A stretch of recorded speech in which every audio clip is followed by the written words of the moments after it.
গরমের বাগানের একটি জনপ্রিয় এবং বিশ্বব্যাপী প্রচলিত আর বহু বর্ষজীবী একটি ফুলের গাছ হচ্ছে এই অ্যাডেনিয়াম ফুলের গাছ।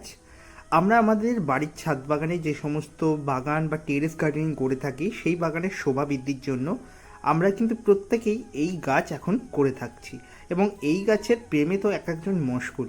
শুধু বাগানে জুড়ে অ্যাডেনিয়াম গাছের ছড়াছড়ি।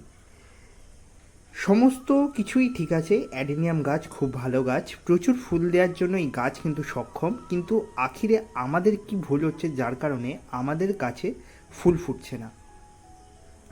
গাছ যখন নিয়ে আসছি, ছোট গাছ বা মাঝারি গাছ, গাছে ভর্তি ফুল, বড় সাইজের ফুল ছোট গাছে, তারপর এনে বসানোর পর গাছটি যখন ধীরে ধীরে বড় হচ্ছে, যখন মনে হচ্ছে সিজনে ফুল দেওয়া শুরু করবে, সেই সময় দাঁড়িয়ে গাছের ফুলের পরিমাণ বহুলাংশে কমে যাচ্ছে, বা হতে পারে গাছে ফুলের কুঁড়ি দেখা দিলেও সেই কুঁড়িগুলো একদম টিকছে না, ঝরে যাচ্ছে। এই রকম যদি সমস্যায় জর্জরিত আপনি হয়ে থাকেন, তাহলে আজকের ভিডিওটা সম্পূর্ণ আপনারই জন্য। হ্যাঁ, আমিও আপনাদের মতো ঠিকই এই সমস্যার মধ্য দিয়েই গিয়েছি গত 1 মাস ধরে। এখন কিন্তু রীতিমতো গাছে ফুল ফোটাচ্ছি, গাছ ভর্তি ফুল হচ্ছে। তাই সমস্ত এই 1 মাস জুড়ে আমি যে যে সমস্যা ফেস করেছি, যে যে খাবার ব্যবহার করছি যার কারণে গাছে ফুল ফুটছে, সেইটাই কিন্তু আপনার সামনে তুলে ধরবো। তাই ভিডিওটা ইনফরমেটিভভাবে সম্পূর্ণ দেখার অনুরোধ রাখছি। নমস্কার বন্ধুরা, আমি বাগানপ্রেমী বন্ধু আপনাদের অনিশ, এবং প্রত্যেককে স্বাগত জানাচ্ছি আমার ইউটিউব চ্যানেল এবং আমার ফেসবুক প্রোফাইলের মধ্যে। এই চ্যানেলটির মধ্যে আপনারা সমস্ত ধরনের গার্ডেন রিলেটেড ভিডিও পেয়ে যাবেন। এছাড়াও এই ফেসবুক প্রোফাইলটিতেও প্রচুর garden related video, garden tips related video upload করা হয়, যেগুলো আপনাদের গাছ করতে গিয়ে সম্মুখ সাহায্য করবে। যারা নতুন রয়েছেন অবশ্যই বলবো ফলো অ্যান্ড সাবস্ক্রাইব করে অবশ্যই সাথে থাকুন। যদি কোনো প্রশ্ন থাকে কমেন্টের মাধ্যমে জানাতে দ্বিধা করবেন না। চলুন সরাসরি ভিডিওতে এগোনো যাক। এই যে আমার কাছে গাছগুলো রয়েছে, এই বড় গাছটার বয়স হবে মোটামুটিভাবে 3.5 থেকে 4 বছর, আর ছোটো গাছগুলো মোটামুটিভাবে 1 বছরের কাছাকাছি বয়স হবে, 1 বছরে একটু কম হবে।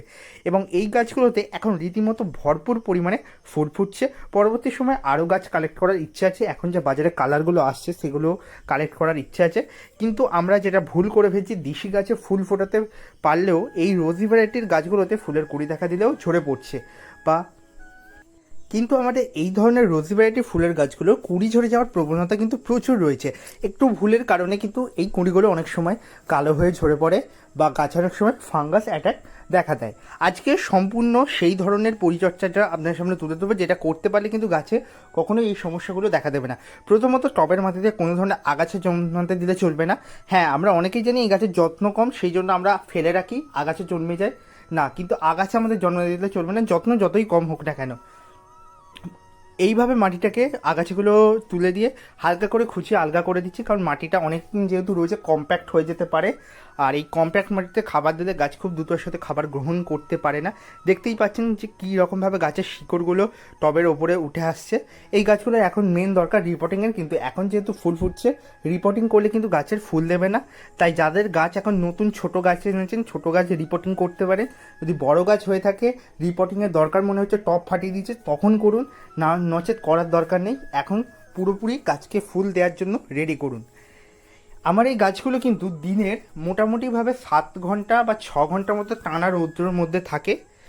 সকাল 6টা থেকে স্টার্ট করে বিকাল 6টা পর্যন্ত যে রৌদ্র এখন পাচ্ছে, এগুলো কিন্তু ডাইরেক্টলি সেই সানলাইট বা রৌদ্রের মধ্যেই রয়েছে।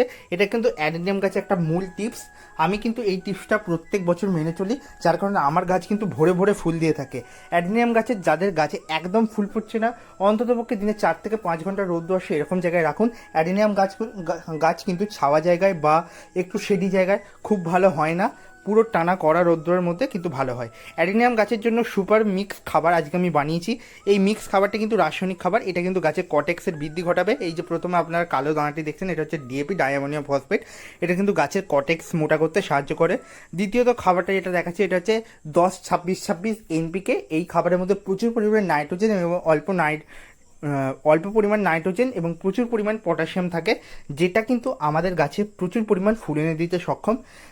প্রচুর কিছু খাবার প্রয়োগ করার দরকার নেই, এই দুটো খাবার একসঙ্গে মিশিয়ে 15 দিন ছাড়া ছাড়া প্রত্যেকটা টপ পিছু 15 থেকে 25টা দানা গাছের সাইজ বুঝে জাস্ট ছড়িয়ে দিন।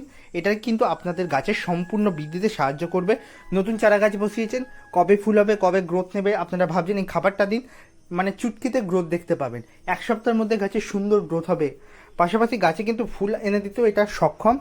এবং গাছের কটেক্সে মোটা করা, আমার এই যে গাছের কটেক্সগুলো আপনারা দেখছেন, এই বড় গাছটা কটেক্স, এই 3.5 থেকে 4 বছরের বয়সী কটেক্স এত কিন্তু বড় কখনোই হয়ে ওঠে না। আমি কিন্তু এই খাবারটা রীতিমতো ব্যবহার করে থাকি, তার জন্য কিন্তু গাছের কটেক্সও দুর্দান্ত হয়েছে। পাশাপাশি অ্যাডেনিয়াম গাছে কিন্তু মাঝে মধ্যে ফাঙ্গিসাইড স্প্রে করার দরকার। বৃষ্টির ওয়েদার যখন হবে, মানে একটানা 2 থেকে 3 দিন বৃষ্টি হচ্ছে বা নিম্নচাপ টানা রৌদ্র উঠছে না, তখন কিন্তু গাছে একবার হলেও ফাঙ্গিসাইড স্প্রে করে দেবেন। ফাঙ্গিসাইড পাতাতে না দিলে ওই কটেক্সে কিন্তু লাগিয়ে দিতে পারেন ব্রাশের সাহায্যে, পেন ব্রাশের সাহায্যে, বা স্প্রে করে মাটিতে কিন্তু বা কটেক্সে কিন্তু ব্যবহার করতেই পারেন। এটা করলে কিন্তু মাটিবাহিত ফাঙ্গাস গাছে অ্যাট্রাক্ট করতে পারে না এবং কটেক্স পচে যাওয়া, যেটা অ্যাডেনিয়াম গাছে সবথেকে খারাপ সমস্যা বলে আমি মনে করি, যেটা হলে গাছকে বাঁচানো কখনোই সম্ভব হয় না, সেই সমস্যা কিন্তু অনেকাংশে আমরা কম দেখতে পাবো। এরপর যেটা নিয়ে আলোচনা করা, অ্যাডেনিয়াম গাছের পাতায় অনেক সময় ব্ল্যাক স্পট দেখা যায়, এটাও কিন্তু ফাঙ্গাস ঘটিত সংক্রামক রোগ। এর থেকে প্রতিকার পাওয়ার জন্য যে কোনো ম্যালকোজেন গ্রুপের ফাঙ্গিসাইড বা কন্ট্যাক্ট বেসড ফাঙ্গিসাইড আপনাদের স্প্রে করতে হবে। এটার ডোজ কিন্তু আপনার মাথায় রাখতে হবে 2.5 গ্রাম, মানে 2.5 গ্রাম, মানে আমরা যে 5 গ্রাম অনুপাতের যে চামচ আমরা ব্যবহার করি সারের ক্ষেত্রে, সেই চামচের 1 চামচ পরিমাণ ফাঙ্গিসাইড পাউডার আমরা 1 লিটার জলে গুলবো এবং সেই জলটা স্প্রে করবো। হ্যাঁ, একটু মোটা মতো হবে, এটা কিন্তু করতে পারলে গাছের গ্রোথ যেমন ভালো থাকবে, গাছের কোনো ধরনের ফাঙ্গাসগত সংক্রমণ দেখা দেবে না। অ্যাডেনিয়াম গাছ কিন্তু প্রচুর জল পছন্দ করে, আর এখন যখন গাছে ফুলগুলো দেখা দেবে বা গাছে কুঁড়ি দেখা দেবে, কুঁড়িগুলোকে টিকিয়ে রাখতে, পূর্ণবয়স্ক মানে প্রাপ্তবয়স্ক ফুলে পরিণত করতে এবং গাছে ফোটা ফুলগুলোকে বহুদিন ব্যবহার টিকিয়ে রাখতে আমাদের সঠিক সময় গাছে জল ব্যবহার করতে হবে। এমনি সময় সপ্তাহে 1 বার জল দিন, 15 দিনে 2 বার জল দিন, কোনো সমস্যা নেই। কিন্তু এখন যখন ফুল গাছে আসছে, এই সময় কিন্তু আমাদের প্রত্যেক দিন নিয়মিতভাবে টবের মাটি পরীক্ষা করে গাছে জল ব্যবহার করতে হবে। এটা করতে পারলে গাছের কুঁড়ি ঝরে যাওয়ার সমস্যা, গাছের কুঁড়ি কালো হয়ে যাওয়ার সমস্যা আমরা বহুলাংশে কম লক্ষ্য করতে পারবো। পরবর্তী এবং সবথেকে গুরুত্বপূর্ণ লাস্ট টিপস, এই টিপসের ভেতরে আমি যেটা রেখেছি, গাছে অনুখাদ্য বা ভিটামিনের ব্যবহার। হ্যাঁ, অ্যাডেনিয়াম গাছে অনুখাদ্য ভিটামিন চাই। আমরা এই যে সমস্ত বিদেশি ভ্যারাইটির, ভিয়েতনাম, থাইল্যান্ড ভ্যারাইটির যে সমস্ত অ্যাডেনিয়ামগুলো করে থাকে, রোজি ভ্যারাইটির, এইগুলোতে কিন্তু ভিটামিনের ব্যবহারটা কিন্তু বিশেষভাবে দরকার, কারণ এই ধরনের গাছগুলো আমাদের এই আবহাওয়ায় খুব একটা মানিয়ে নিতে পারে না। এই গাছের বৃদ্ধিও খুব কম হয়ে থাকে এবং কুঁড়িগুলো ঝরিয়ে দেয়। এর কারণে কিন্তু আমাদের এই ধরনের ভিটামিন খাবার প্রত্যেক সপ্তাহে 1 বার করে স্প্রে করা দরকার। এটি করতে পারলে কিন্তু গাছ খুব ভালো মতো বেড়ে উঠবে। তো বন্ধুরা, এই ছিল আজকের ভিডিওটি ভালো লাগলে লাইক করুন, শেয়ার করবেন বাগানপ্রেমী বন্ধুদের গ্রুপে এবং শেয়ার করুন আপনার প্রিয় বন্ধুদের কাছে। আর ভালো লাগলে অবশ্যই সাবস্ক্রাইব এবং ফলো করে সাথে থাকুন। ধন্যবাদ জানাই সকল দর্শক বন্ধুদের। দেখা হচ্ছে খুব তাড়াতাড়ি আর নতুন গার্ডেনিং টিপস রিলেটেড